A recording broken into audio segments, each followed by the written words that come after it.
여러분 안녕하십니까? 광주 MBC 뉴스데스크입니다. 광주공항에 국제선이 임시 유치되도록 광주시가 이를 정부에 건의할 계획입니다. 하지만 정부의 역할이 중요한 만큼 국제선 유치가 빠른 시일 안에 가능할지 미지수인데요. 또 광주 민간 군공항을 동시에 무한으로 이전하는 것도 안전 등의 문제로 신중할 수밖에 없어서 서남권 공항 발전이 가능할지 의문이 제기됩니다. 김초롱 기자의 보도입니다. 광주시는 광주공항에 국제선을 임시 유치하겠다는 계획을 밝혔습니다. 관광업계 등 지역 여론을 모아 이를 정부에 공식 건의하겠다는 겁니다. 하지만 국제선 임시 운항이 가능하다면 언제부터일지 정확히 알 수 없습니다. 아직은 저희들이 솔직히 목표나 이런 것은 설정하기 어렵습니다. 공항은 과거에 국제선 운행을 경험했던 바가 있기 때문에 짧으면 2개월 내로도 가능하다고 비공적인 의견은. 광주 민간 군공항이 무한으로 통합 이전할 수 있을지는 한층 더 불투명해졌습니다.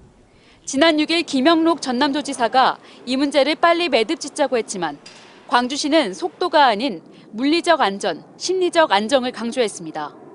안전하지 않다면 또 안심하게 이용할 수 없다면 민간공항을 광주에서 무한으로 보낸다고 하는 것은 도저히 있을 수 없는 이야기입니다.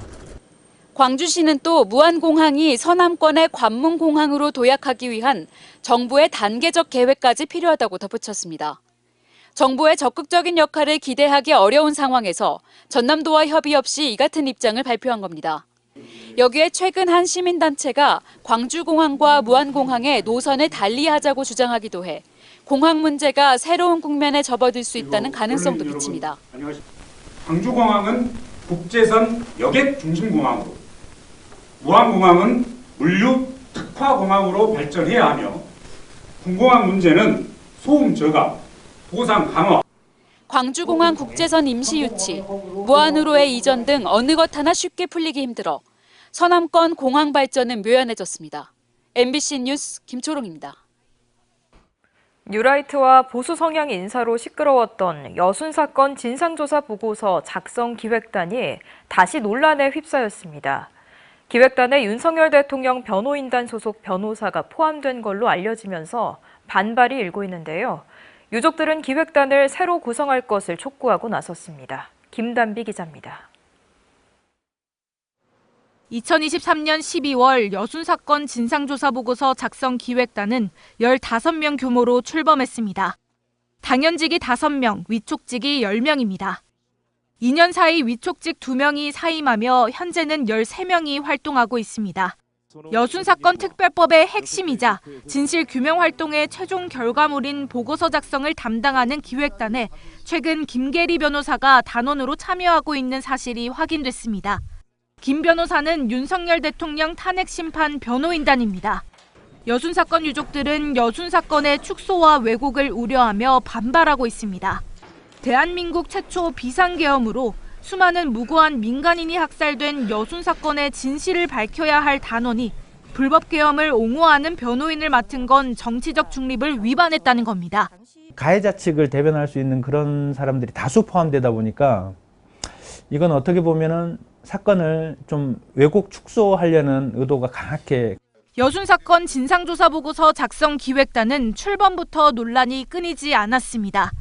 뉴라이트 계열 등 역사 왜곡에 앞장선 인사들로 구성됐다며 시민단체의 반발을 샀고 지난해에는 기획단의 진상조사 과제 문건에 반란과 토벌 등의 용어가 등장한 사실이 확인되면서 기획단 해체와 재구성을 촉구하는 목소리는 갈수록 커지고 있습니다. 이제는 유족이나 시민사회 아니면 국가범죄 관련 재판 경력이 있는 법조인 이런 과거사 진상규명에 대한 활동 이력과 전문성이 분명한 인사들을 중심으로 좀 이 위원회와 기획단을. 여순 사건 위원회는 위원장과 부위원장인 국무총리와 행정안전부 장관이 공석이기 때문에 어려움이 있다며 기획단 구성에 대해서는 내부 논의 중이라는 입장을 밝혔습니다. 지난해 말 여순사건법 개정안이 국회를 통과하면서 여순사건 진상조사 보고서 작성 기획단의 임기는 올해 4월 4일에서 최대 2027년 4월 4일까지 연장할 수 있습니다. MBC 뉴스 김담입니다. 광주 송정 5일장에 불이 나 상인들이 큰 피해를 입었다는 소식 전해드렸는데요. 불이 난 이후 오늘 첫 장날이 다시 열렸지만 피해 상인들에 대한 지원은 턱없이 부족해 보입니다. 천홍희 기자가 보도합니다. 최근 광주 송정 5일장에서 난 불로 가게가 모두 타버린 김정숙 씨. 장날을 맞아 부랴부랴 물건을 챙겨 나왔습니다. 원래는 김이나 미역을 팔지만 모두 불에 타면서 식물 씨앗이라도 팔려고 가져온 겁니다. 하루를 쉬어보면은 10일이야 또. 5일에 한 번이니까 10일로 건너뛰어버려요. 김 씨의 사정은 그나마 낫습니다. 대부분의 피해 상인들은 장날에도 장사 준비조차 못했습니다. 새로 물건을 마련하지 못하거나 장사를 준비할 여력이 없는 겁니다. 광산군은 피해 상인들이 장사할 수 있도록 이처럼 비어있는 공간을 대여해줬는데요. 아직까지 피해 수습조차 되지 않은 만큼 장날에도 그대로 비어 있습니다. 자재도 다 다시 해야 되고 설치도 다시 좀 해야 되고 그러니까 현실적으로는 좀 어렵죠. 광주 송정 5일장 전체 상인 76명 중 20%에 가까운 14명의 점포가 불에 탔습니다. 이 중 절반인 7명은 화재 보험이 없는 것으로 파악됐습니다. 마음이 안 좋지. 불나버려서 아파갖고 수술은 이거 대도 않고 좀 장사하고 있었는데. 광산군은 화재 보험이 없는 7명에 한해서 긴급 생계 지원을 하기로 했지만 이마저도 중위소득 75% 이하만 가능하도록 규정돼 있어 일부는 지원을 받을 수 없습니다. 광산군은 피해 상인들을 지원할 수 있는 법적 근거가 뚜렷하지 않다면서도 불이 난 원인이 밝혀지면 개인 보험사를 통해 피해 상인들에게 보상할 수 있을 것으로 보고 있습니다. 국가 점검이 끝나면 이제 개인 화재보험사도 이제 정리를 할 거고요. 하지만 현장 감식을 마친 소방당국이 불이 난 원인을 밝히는 데는 한두 달가량 걸릴 것으로 보여 피해 상인들에 대한 지원책 마련은 당장은 쉽지 않아 보입니다. MBC 뉴스 천홍희입니다. 무안 일로농협조합장 등 임직원들이 창고 화재의 피해 규모를 부풀려 보험금을 더 타낸 혐의로 1심에서 실형을 선고받았습니다. 해당 조합장은 항소할 계획을 밝혔습니다. 김규희 기자가 보도합니다. 굳은 표정으로 법원 안으로 들어서는 무안 일로농협 조합장. 이 조합장을 포함해 전무와 상무 등 임직원 3명은 보험사기 방지 특별법 위반 혐의로 재판에 넘겨졌습니다. 지난 2022년 이 농협의 유통센터에서 화재가 발생했는데 당시 피해를 입지 않았던 다른 농산물까지 옮겨두는 수법으로 보험금 2억여 원을 과다 수령한 혐의를 받고 있습니다. 조합장은 창고에 있던 톰백을 화재가 난 바로 맞은편 유통센터로 옮기라고 직원들에게 지시한 혐의를 받고 있습니다.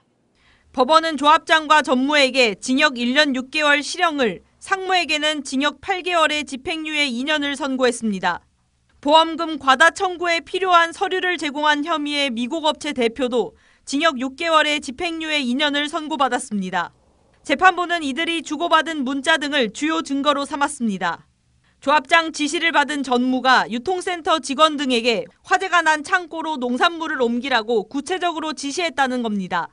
또 이들이 범행을 부인하다 뒤늦게 인정한 데다 실무를 담당한 직원이 숨지기도 하는 등 죄질이 매우 불량하다고 판시했습니다. 농협 안팎에서는 이번 사건이 임직원들의 조직적 범행이라는 점에서 비판이 나오고 있습니다. 최고 조직인 농협에서 그것을 책임자들이 이걸 주도했다라고 하는 부분들이 매우 심각한 문제고 또 그것에 어쩔 수 없이 종사했던 직원들은 얼마나 많은 트라우마에 겪었을 것인가. 해당 조합장이 항소할 뜻을 밝히면서 확정 판결이 나기 전까지 임기는 유지됩니다. MBC 뉴스 김규희입니다. 2년 연속 통합 우승을 노리는 기아 타이거즈가 미국 어바인에서 진행한 1차 전지훈련 캠프를 끝냈습니다. 미국 전지훈련의 성과와 우승 퍼즐을 맞추기 위한 일본 2차 캠프 구상을 이범호 감독에게 들어봤습니다. 투수조와 야수조로 나눠서 아침 일찍부터 이어지는 강도 높은 훈련. 몸은 고달프지만 하루가 다르게 컨디션이 올라가는 기분에 선수들의 훈련 열기는 더욱 뜨겁습니다. 2년 연속 통합 우승으로 왕조 건설을 바라는 이범호 감독은 이번 미국 전지훈련의 성과로 부상 방지와 함께 선수들의 열정을 꼽았습니다.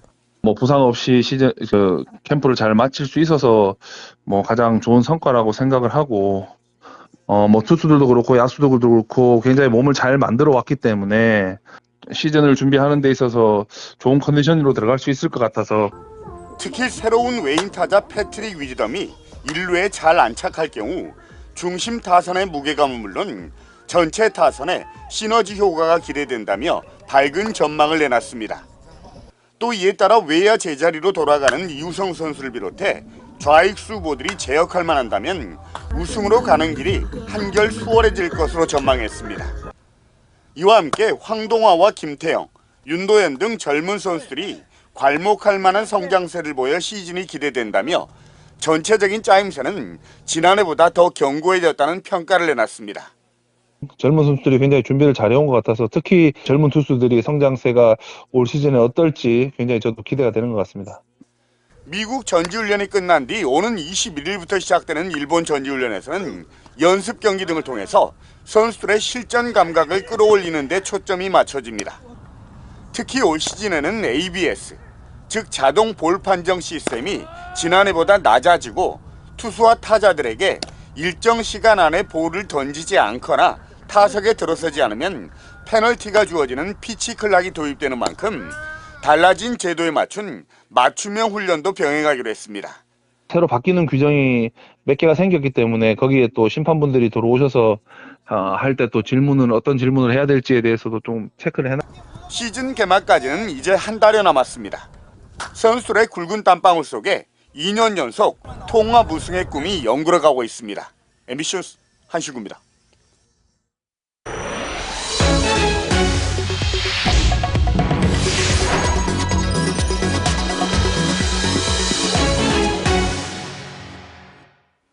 담양군수 재선거 더불어민주당 후보 공모에 모두 6명이 등록했습니다.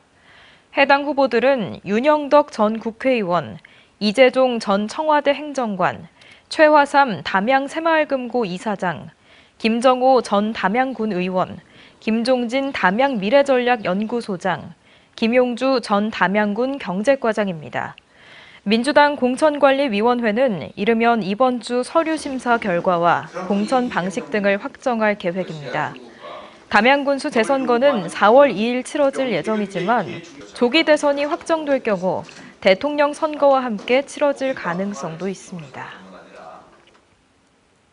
광주 글로벌모터스 GGM 노조가 지난달 파업 선언 이후 처음으로 전 조합원이 부분 파업에 들어갔습니다. GGM 노조는 조합원 228명 전원이 오늘 낮 12시 20분부터 오후 4시 20분까지 부분 파업을 했다고 밝혔습니다. 이번 파업에 대해 노조는 사측이 파업 관련 선전전을 한 노조 간부 2명을 업무방해 혐의로 고발하는 등 부당성을 알리고자 추진한 것이라고 전했습니다. 한편 사측은 파업에 따른 생산 공정 차질을 최소화하기 위해 일반 사무직 직원 등 108명을 대체 인력으로 투입했습니다. 더불어민주당 광주시당이 무리를 빚은 지방의원들을 대거 징계했습니다. 민주당 광주시당 윤리심판원은 최근 여성 공무원에게 성희롱 발언을 한 오광록 서구의원에게 당원 자격정지 6개월의 중징계를, 의장단 선거 과정에서 당론으로 정한 후보 결정을 거부한 윤정민 서구 의원에게 당직 자격정지 1년의 경징계를 의결했습니다. 또 회기 중 욕설이 생중계됐던 고경의 서구 의원과 탄핵 전국 언행주의령에도 술집 출입을 한 심철희 광주시 의원에 대해서는 서면 경고했습니다. 지인 회사의 법인카드를 사적 사용한 임미란 광주시 의원에 대해서는 경찰 수사를 고려해 계속 심사 대상으로 분류했습니다. 1,000억 원이 넘는 임금 체불로 구속된 박영우 대유위니아그룹 회장의 1심 선고를 앞두고 지역 노동계가 박 회장의 엄벌을 촉구했습니다. 금속노조 광주 전남 지부는 오늘 성명서를 내고 박 회장은 1,200억 원의 임금을 체불했다고 밝혔습니다.